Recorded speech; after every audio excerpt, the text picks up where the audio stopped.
जय हिंद दोस्तों। आज हम देखेंगे निरक्षीय स्थिति में वैद्युत क्षेत्र की तीव्रता। इससे पिछले वाले वीडियो में हमने देखा था अक्षीय स्थिति में वैद्युत क्षेत्र की तीव्रता क्या होती है। तो चलिए शुरू करते हैं वीडियो को। सबसे पहले डायग्राम को समझते हैं। यहाँ पे द्विध्रुव दे रखा है। द्विध्रुव आपको बताया था वीडियो में कि दो समान परिमाण के विपरीत प्रकृति के आवेश एक दूसरे से न्यूनतम दूरी पर रखे हो तो इस प्रकार के बने हुए निकाल क्या बोलते हैं, वैद्युत द्विध्रुव कहते हैं। ठीक है, चलिए आगे बढ़ते हैं। तो यहाँ तो द्विध्रुव हो गए प्लस क्यू माइनस क्यू आवेश। ठीक है, यहाँ से इनके बीच की मान लेते हैं, यहाँ से ये पूरी दूरी 2l है तो ये आधा दूरी क्या होगा l, ये आधा दूरी l। ठीक है, मान लिया कि इसके निरीक्षे मतलब ऊपर यहाँ पे बिंदु P पे क्या है, परीक्षण आवेश क्यू नॉट। ठीक है, परीक्षण आवेश क्यू नॉट है। तो देखिए आप ध्यान देना है, यहाँ पे ध्यान देना है। परीक्षण आवेश क्या होता है, परीक्षण आवेश हमेशा हमेशा क्या होता है, धनात्मक होता है। तो ठीक है, तो जब प्लस प्लस का प्लस में जाएगा तो क्या होगा, प्रतिकर्षण होगा। प्रतिकर्षण होगा तो ये किधर जाएगा, E1 इधर की ओर जाएगा। समझ में आ रहा है। और जब प्लस और माइनस के बीच में क्या होता है, आकर्षण होता है। क्या होता है, आकर्षण। तो ये आ जाएगा E2 इधर। समझ में आ गया।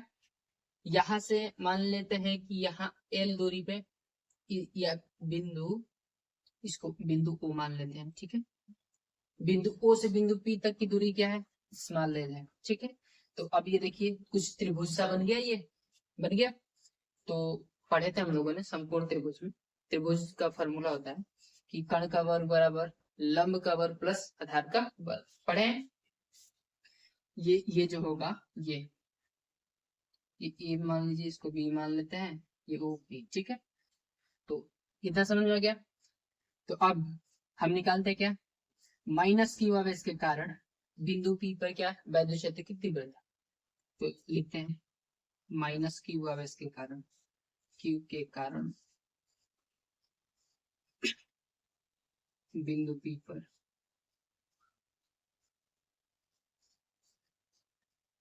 वैद्युत क्षेत्र की तीव्रता।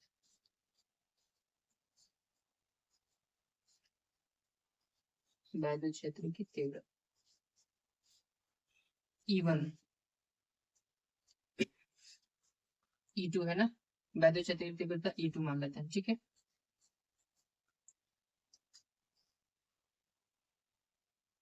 वैद्युत क्षेत्र की तीव्रता चलिए निकालते हैं। तो वैद्युत क्षेत्र की तीव्रता क्या होती है, 1/4 pi epsilon not, 1/4 pi epsilon not Q बटा इनकी बीच की दूरी का वर्ग। तो बीच की दूरी क्या है, AP। क्या है, AP का स्क्वायर। समझ में आ गया, ये समीकरण 1 मान लीजिए। अब फिर प्लस क्यू आवेश के कारण, प्लस क्यू आवेश के कारण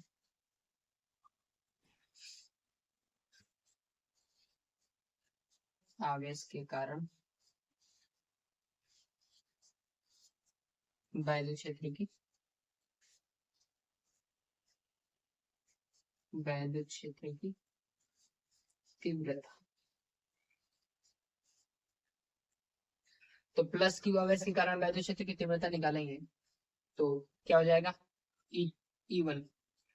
E1 ही लग रहा है ना वैद्युत क्षेत्र की तीव्रता। तो चलिए, वैद्युत क्षेत्र की तीव्रता क्या होती है, 1/4 पाई एप्सिलॉन नॉट क्यू बटा बीच की दूरी का वर्ग। तो बीच की दूरी BP का स्क्वायर। समझ में आएगा इतना, इसको मान लेते हैं समीकरण।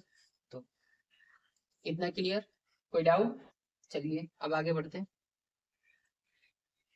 अब हमें निकालना क्या है, परिणामी तीव्रता। क्या निकालना है, परिणामी तीव्रता। तो परिणामी तीव्रता क्या होता है, ये देखिए, यहाँ कोई डॉट डॉट मान लेते हैं। ये इसको मैंने यहाँ लिखा है। ठीक है, कि E1 साइन थीटा और E2 साइन थीटा, ये है ऊर्ध्वाधर दर। क्या है, ऊर्ध्वाधर दर। तो एक दूसरे को क्या कर देंगे, निरस्त। तो ये क्या हो जाएगा, 0 हो जाएगा, 0। अब देखिए, ये जरा E1 cos थीटा, ये E2 cos थीटा। ठीक है, तो इसका जब परिणामी लेंगे तो E is equal to E1 cos theta plus E2 cos theta होगा। ठीक है, तो परिणामी तीव्रता, परिणामी तीव्रता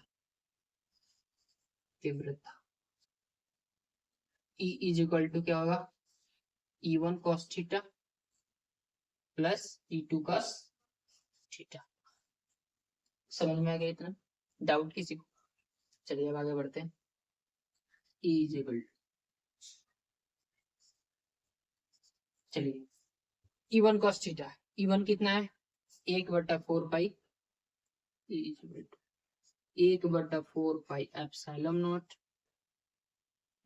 Q बटा BP का वर्ग cos थीटा, ठीक है, प्लस 1/4 पाई। अब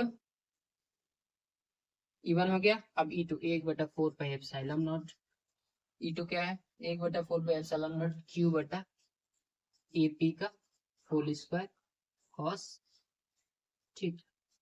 किसी को डाउट? आगे बढ़े, चलिए देखते हैं हम। अब देखिए इसमें क्या क्या कॉमन हो रहा है। अब यहाँ पे हमें निकालना क्या है? बीपी। अब यहाँ पे ध्यान देना है, बीपी क्या है? यही तो है, तो क्या पढ़े हैं? बीपी देखिए, ये एल, ये तो कण है, कण है, तो कण का वर्ग बराबर क्या होता है? लंब का वर्ग प्लस आधार का वर्ग। तो ये बीपी यहाँ पे मैं लिख रहा हूँ, ठीक है, समझने की कोशिश कीजिएगा। ये है बीपी, ठीक है। तो बीपी क्या है? कण, तो कण का वर्ग बराबर लंब का वर्ग, लंब क्या है? एल, तो एल का स्क्वायर प्लस आधार का वर्ग, सॉरी ये आर है दूरी, ठीक है, कण का वर्ग, लंब का वर्ग प्लस आधार का वर्ग। लंब क्या है? आर, और आधार क्या है? एल, एल का स्क्वायर, ठीक है। तो बीपी जब निकालना, आप देखिए, तो बीपी स्क्वायर क्या है? R square plus L square. अब एपी देख लेते हैं, एपी, एपी भी वही होगा, देखिए ध्यान से, ये क्या है? ये एपी कण है ना, तो कण का वर्ग बराबर लंब का वर्ग प्लस आधार का वर्ग, ये क्या हो जाएगा? आर का स्क्वायर प्लस एल का स्क्वायर। समझ में आ गया? तो लिखेंगे ई 1/4 पाई एप्सिलॉन नॉट Q बटा आर का स्क्वायर प्लस एल का स्क्वायर। समझ में आ गया? ये cos थीटा। अब देखिए, अब यहीं पे एक चीज ध्यान दीजिएगा, मैं थोड़ा सा शॉर्ट करने की कोशिश करूंगा। 1/4 पाई एप्सिलॉन नॉट Q, अब देखिए ये दोनों क्या हो गए? बराबर हो गए। क्या हो गए? दोनों बराबर हो गए ना, तो बीपी इज इक्वल टू क्या लिख सकता हूँ? एपी लिख सकता हूँ।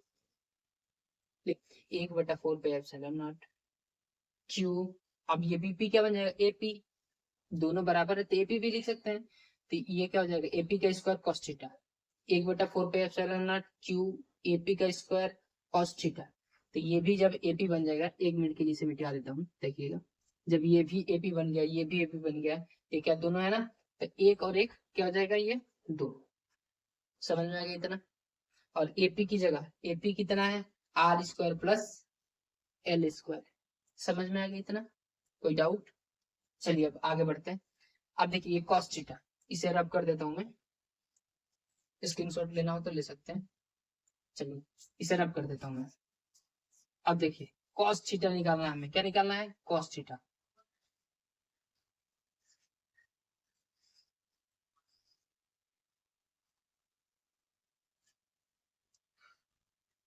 cos थीटा निकालना है, तो यहाँ पे कोई मान लेते हैं, यहाँ कोण क्या है? थीटा कोण है, ठीक है, थीटा कोण मान लिया।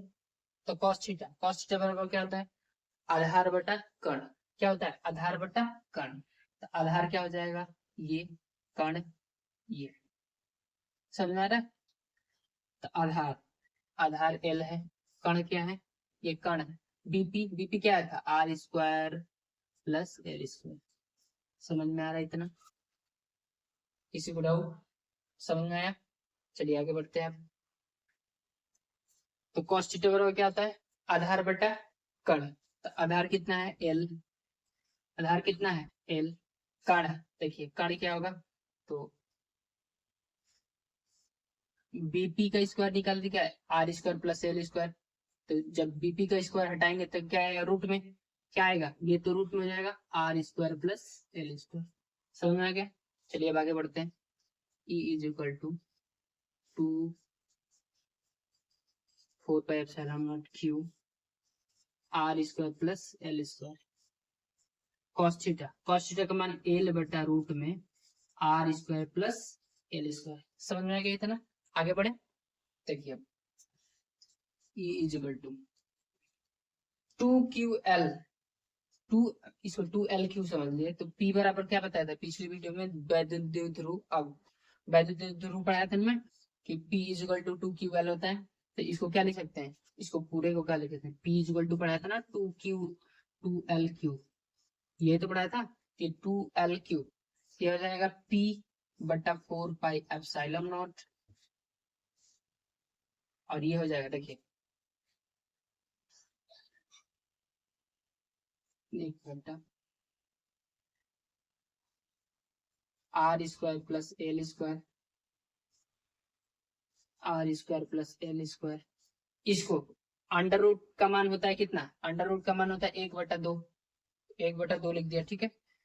अब P बटा 4 पाई एप्सिलॉन नॉट। अब देखिए घात का नियम आपको बताया था कि A के पावर n इंटू A के पावर m, तो ये होता है A power n plus m। समझ में आ रहा है। तो इसको क्या, इसके बाद कुछ नहीं तो एक है, तो आधार बराबर है तो आधार लिख दिया R² प्लस L², इसका 1 प्लस 1/2। समझ में आ रहा है इतना। चलिए अब आगे देखें, E is equal to P बटा 4 पाई एप्सिलॉन नॉट, 1/, तो 1 और 1 आधा हो जाएगा, 3 क्या हो जाएगा 2, तो R² प्लस L² का 2 1 में 2, 2 1 3/2 हो जाएगा। इसे रब कर दो। चलिए इसे E इज इक्वल टू, अब यहाँ पे फिर वही कंडीशन मानेंगे कि माना माना ये बहुत ही कम दूरी पे है, तो ये क्या हो जाएगा, R is greater than L, लगभग L क्या है 0 के बराबर है, क्या है 0 के बराबर। तो E इज इक्वल टू क्या होगा, P बटा 4 पाई एप्सिलॉन नॉट, 1/, R² प्लस 0 का घात 3/2, ठीक है। तो E इज इक्वल टू क्या हो जाएगा, P बटा 4 पाई एप्सिलॉन नॉट। अब देखिए 1/, ये R² में 0 है तो R² होगा, इसका घात 3/2। पढ़ाया तो क्या कि A पावर n के पावर m हो तो क्या हो जाएगा, A power n into m होता है, ठीक है। तो देखिए ये 2 है, 2 में 3/2 से गुणा करेंगे तो कट क्या आ जाएगा 3। तो E इज इक्वल टू कितना है, 1/4 पाई एप्सिलॉन नॉट P बटा ये R, ये देखिए ये बेस R है, ठीक है। तो ये क्या आ जाएगा R3, क्या हो जाएगा R3। तो निरक्षीय स्थिति में वैद्युत क्षेत्र की तीव्रता कितना है, 1/4 पाई एप्सिलॉन नॉट P बटा R3 न्यूटन पर कूलम। समझ में आ गया। आज के लिए इतना ही, मिलते हैं अगले वीडियो में, तब तक के लिए जय।